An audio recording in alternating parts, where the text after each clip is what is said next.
en otra ocasión para asegurarlo aquí presencialmente para seguir debatiendo. Tenemos varios programas más para poder hacerlo. Pero partamos de inmediato. Hay una cosa en común, ¿no es verdad? Ustedes han tenido responsabilidades en el Estado, ¿no? Ya lo decía, senador, ministro de Estado, ex subsecretaria de la Niñez. Carlos, ¿por qué volver a la primera línea? Porque este es... Lo digo porque, perdón, porque la gente dice las caras de siempre, se repiten los mismos. Porque, mira, Ramón, lo pensé mucho. No era una decisión evidente.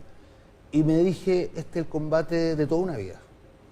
Soy alguien que de joven vivió finalmente el desplome de la democracia y el desplome de la Constitución de 1925, que no pudo evitar el golpe de Estado y que de alguna manera lo produjo por su sistema de 4 años de gobierno de 6 años, sin segunda vuelta. Yo creo que no habría habido golpe de Estado probablemente el 73 si la Constitución del 25 hubiese sido distinta. Se hubiese permitido, obligado a la segunda vuelta, y periodos de 4 años. Vi también cómo se nos impuso a sangre y fuego la Constitución de 1980 y creo en consecuencia que puedo aportar con la experiencia, con el conocimiento que tengo, a lo que yo espero sea una gran Constitución, la del 2022. Carol Baum. Ramón, yo quería partir porque hay comunas del distrito que lo están pasando súper mal hoy día. Mayoa, un saludo especial para la gente que ha sufrido el aluvión. Hay varias localidades, Caracoles, que están sufriendo esto, así que partir por eso.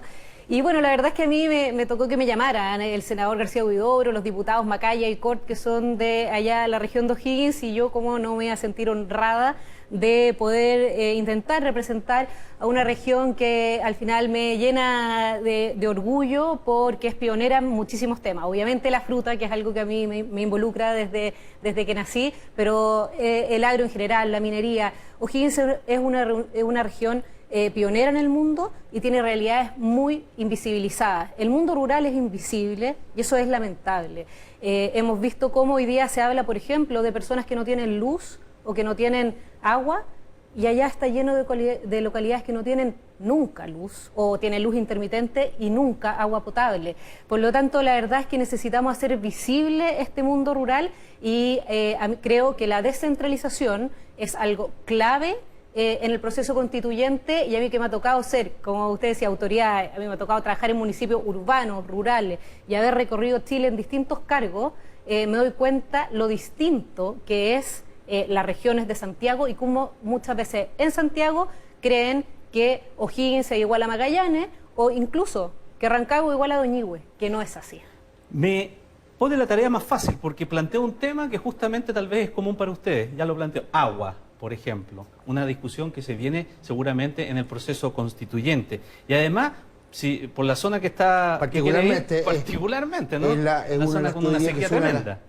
Exactamente. ¿Cuál es su mirada, Carlos Miranda? Mira, la quinta región es una región en donde el tema del agua es particularmente crítico. No es la única región de Chile, la sequía es algo bastante más extenso, pero los déficits hídricos son muy generalizados en el país. Esto tiene que ver con cuestiones bien complejas, tiene que ver con cambio climático, pero tiene que ver también con algo que se hizo durante el régimen militar, que me parece a mí que fue realmente muy, muy negativo. Fue esta separación del agua de la tierra, y finalmente la privatización de los derechos de agua. Yo creo que un aspecto fundamental de la nueva Constitución tiene que ser su inclusión, la inclusión del agua como un bien nacional de uso público, que no puede ser esencialmente motivo de negocios. Creo que hay que establecer también que el agua de bebida es un derecho humano. Por lo demás, la Corte Suprema acaba de resolver hace pocas semanas atrás en esa dirección.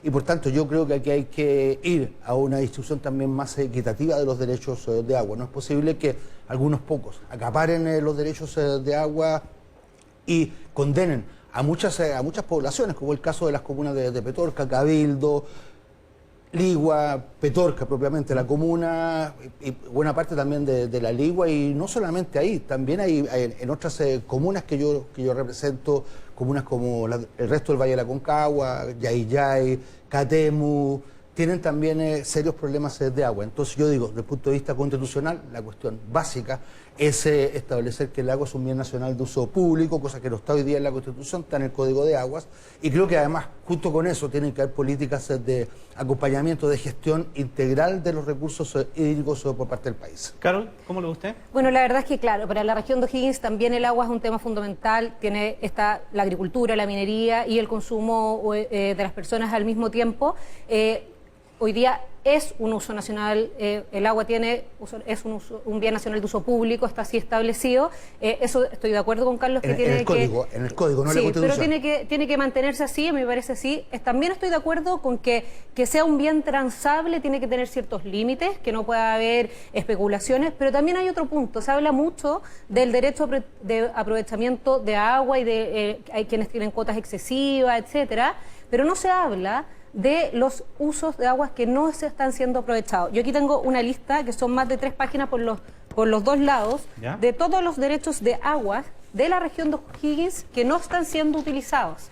Y la verdad es que eso también hay que regularlo, porque si hay personas que no tienen derecho de agua, de aprovechamiento de agua, y hay otras que no están usando, eso tiene que regularse, fiscalizarse y sancionarse. En la administración, justamente, en esta administración se legisló respecto de una materia de que quienes no la vayan a usar se les puede quitar esos derechos. Efectivamente, ¿no? Tienen que pagar las patentes, ¿ya?, y tienen que, y si es que no las pagan, se les pueden expropiar esos derechos, ese uso del agua, pero es un tema que hay que fiscalizar. Y otra cosa que tenemos que hacer de todas maneras es aplicar la tecnología para distintas cosas. Uno, para hacer más eficiente el uso del agua, pero también para registrar quiénes están consumiendo en exceso o no. Hoy día todo queda en manos de, por ejemplo, para el riego, de las asociaciones de canalistas y cómo se organizan entre ellos respecto del uso del agua.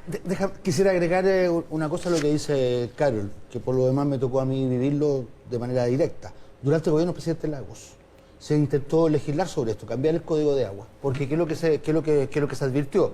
Cuando se privatizó Endesa era la depositaria de la mayoría de los derechos de agua que el país tenía.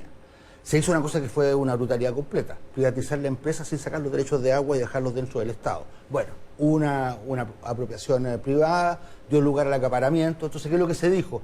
Pongamos por lo menos una limitación, que la gente que tiene derechos de agua tenga que pagar por tener esos derechos de agua. Se hizo eso. Y un sector de fuerzas conservadoras del Congreso fueron al Tribunal Constitucional. ¿Y qué es lo que dijo el Tribunal Constitucional? Que no era constitucional. Entonces aquí tenemos el típico ejemplo de cómo un cambio en la Constitución tiene que permitir resolver lo que es una injusticia enorme.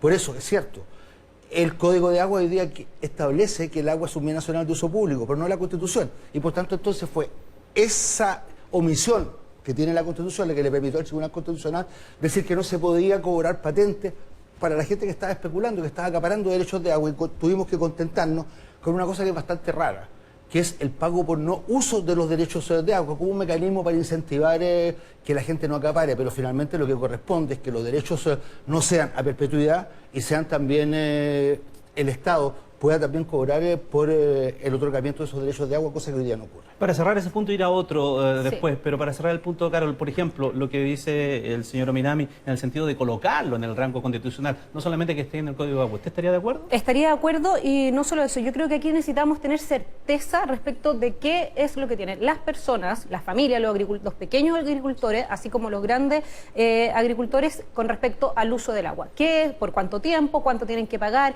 Porque así las personas pueden invertir sabiendo qué es lo que viene por delante. Por lo tanto, lo más importante es que sepan a qué atenerse y eso asumirlo dentro de los costos de inversión. Si le cambiamos las normas a lo largo del tiempo, en el corto plazo, eso genera incertezas y la imposibilidad de que se invierta de forma adecuada por pequeños o grandes agricultores. Ya, aprovechando que usted fue subsecretaria de la Niñez, quiero llevarla al tema también de la protección de la infancia, de la relación con la justicia, a ver qué opina Carlos también referente a eso, de la división de los poderes del Estado, pero pausa y volvemos. Vamos, yo le decía antes de ir a la pausa que podíamos hablar algo aprovechando su paso por la subsecretaría de Niñez, pero a partir de un hecho puntual que hubo cuando fue la triste historia, evidentemente, del caso de Ámbar Cornejo. Y en ese instante se armó toda una polémica y usted dijo que tenemos que ver cuál es la mejor opción de sancionar a un juez o jueza que por sus ideologías se transforma en un peligro para la sociedad. Ahora que va a estar en el debate constituyente, ¿usted cree que hay que hacer modificaciones constitucionales para tener una mayor tuición sobre los jueces?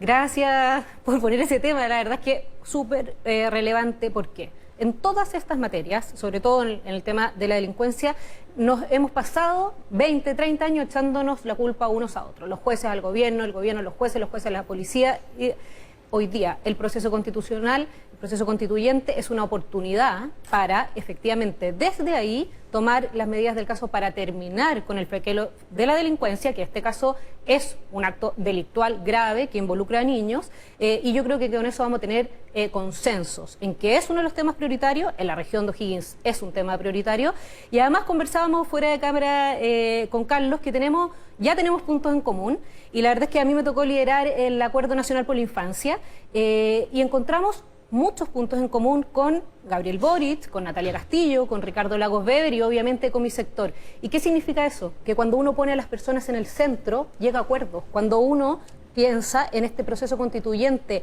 en las personas, en las familias, vamos a llegar a acuerdos. Por lo tanto, yo soy una optimista respecto de este proceso. Creo que vamos a tener una mejor constitución y una buena constitución. Pero en ese caso puntual, sancionar a un juez no es traspasar el tema fundamental en donde se funda la democracia moderna, que es la separación de los poderes del Estado. ¿Cómo desde el Ejecutivo, no me imagino, no sé cómo lo piensa usted, desde el Ejecutivo sancionar a un juez? No.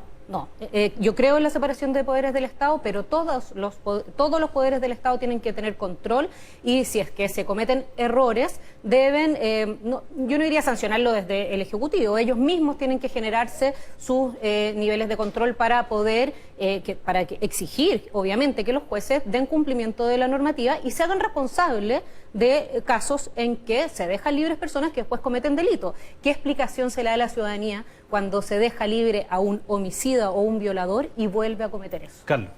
Mira, Ramón, yo creo que esta Constitución del 2022, que sucederá al 25, la 1980, debe ser una Constitución que reconcilie a la ciudadanía con la política, a la ciudadanía con las instituciones. Debe ser una Constitución que establezca derechos, que establezca el derecho a una salud digna, a una pensión decente, a un trabajo decente, y también, retomando lo que planteaba Caro y la pregunta que tú hacías, creo que también tienen que estar establecidos los derechos del niño. Los niños son niños, pero también son titulares de derechos. Creo que además es muy importante que podamos rescatar todas aquellas cosas que están en la Convención de los Derechos del Niño. Es una convención que data de 1989, es la convención, según me informaba, que tiene más adhesiones en el mundo. Prácticamente todos los países del mundo la han suscrito, pero no todos la aplican. Y por tanto, entonces, yo creo que también hay una discusión allí respecto de cómo garantizar que esos derechos del niño estén en la Constitución, pues sean derechos como los otros, sean derechos que sean exigibles y también cumplibles. Por ejemplo, hoy día el número 8 del artículo 19, que es el que establece las garantías, dice: los chilenos tenemos el derecho a vivir en un ambiente libre de contaminación. Pregúntenle a la gente que probablemente nos está viendo de Quintero, de Puchuncaví, ¿qué opinan de ese derecho? Viven en una zona de sacrificio. La gente de Quillota también, la gente de San Pedro. Entonces, yo creo que es muy importante que establezcamos derechos y que esos derechos puedan ser exigibles y puedan ser cumplibles. La Constitución no va a ser la panacea que va a solucionar de la noche a la mañana todos los problemas, pero es un instrumento, son reglas del juego que debieran permitir tener una cancha más pareja. ¿No le tema eso, Carol Baum, demasiadas expectativas que pueda tener la ciudadanía y que se vean frustradas luego de colocar ciertos derechos que después no sean exigibles, cumplibles? La verdad es que sí, hemos conversado de eso en los recorridos por la región de O'Higgins. La gente muchas veces cree que la Constitución va a solucionar todo. Nosotros hemos tratado de explicar qué es lo que efectivamente puede hacer o no la Constitución, pero sí lo que queremos es sentar las bases para que en el futuro tengamos un país unido, un país que sea el mundo rural sea visible, que sea efectivamente descentralizado y que haya paz y orden público. Antes que se nos vaya el tiempo, tema que quisiera plantear, Carlos, por ejemplo. Mira, yo quiero plantear un tema y agradezco la oportunidad que me da Canal 13. Como decíamos, la convención, este proceso constituyente es la oportunidad que tenemos, quizás la última, para que dentro de las instituciones podamos reconciliar a la gente con la actividad política, con el servicio público. Hoy día estamos viviendo en un periodo de gran ofuscación y de gran desconfianza. Yo quiero plantear el siguiente tema, que es el financiamiento de las campañas. Este es un tema muy delicado, es un tema que ha creado muchos problemas. ¿Y qué es lo que ocurre? A mí me parece que por inadvertencia, el Parlamento, cuando aprobó la reforma constitucional que habilita el plebiscito y posteriormente la elección de candidatos a la convención, dijo, mire, vamos a utilizar exactamente el mismo sistema que se utiliza para la elección de los diputados. Pero no advirtieron las diferencias que hay entre una campaña para diputados y una campaña para convencional. Doy el siguiente dato. El límite máximo en el distrito 8 para esta campaña, que va a durar menos de 3 meses, son 458 millones de pesos por candidato. ¿Ya? Por candidato. En el caso de mi distrito, el 6, el límite son 355 millones de pesos. ¿Qué es lo que puede ocurrir con esto? Y lo digo así con total responsabilidad. Aquí puede haber captura de candidatos a los cuales se le ofrezca financiarle las campañas por montos que son completamente excesivos, montos que son completamente obscenos. Y si esto ocurre, aquí este instrumento que tenemos, que es la convención, para relegitimar a las instituciones, puede partir en muy mal estado. Yo quiero aprovechar, tengo aquí un pequeño anuncio, explicando lo que ocurre. Aquí puede haber un riesgo de captura, porque los límites de campaña son completamente excesivos. Quiero decir que, afortunadamente, hay un grupo de diputados encabezados por el diputado Rodrigo González, el vicepresidente de la Cámara de Diputados, que presentó un proyecto de reforma constitucional hace algunos días atrás. Yo espero que inmediatamente después del receso este proyecto se pueda votar, porque el riesgo de captura y el riesgo de legitimación de la convención es muy alto. Igual, yo le digo a Carol, y se lo planteo también a otros candidatos, hagamos el esfuerzo para que esto se pueda aprobar en los primeros días de marzo, pero si no se aprueba, hagamos acuerdos para que, por lo menos, voluntariamente establezcamos el compromiso de no exceder un cuarto del límite máximo de campaña. Si un diputado gana 3 veces más que un convencional, por lo menos, y tiene un periodo de 4 años, a mí me parece que lo mínimo sería que el gasto máximo de campaña no pudiera exceder un cuarto de lo que hoy día está establecido. Los últimos segundos, nada más, porque se me acabó el tiempo. Yo creo que, quiero decir que hoy día la región de O'Higgins lo está pasando muy mal. Hay parronales completos en el suelo, hay no solamente el tema de los aluviones, sino que además muchas pérdidas para la agricultura. Esperamos que podamos tener hoy día la ayuda del Estado en esa materia. Hay familias que viven todo el año de lo que genera la agricultura y lamentamos que así sea. Así que un saludo cariñoso para la región de O'Higgins y esperamos que podamos aportar y visibilizar el mundo rural en la nueva Constitución. Carlos Baum, Carlos Ominami, muchas gracias por estar con nosotros. Gracias. Muy buenas tardes. Y así cerramos. Mesa Central, pasadito ya de la 1 de la tarde. Alfonso Concha ya está preparado allí, listo, para la entrega informativa que viene a continuación. Chao, chao.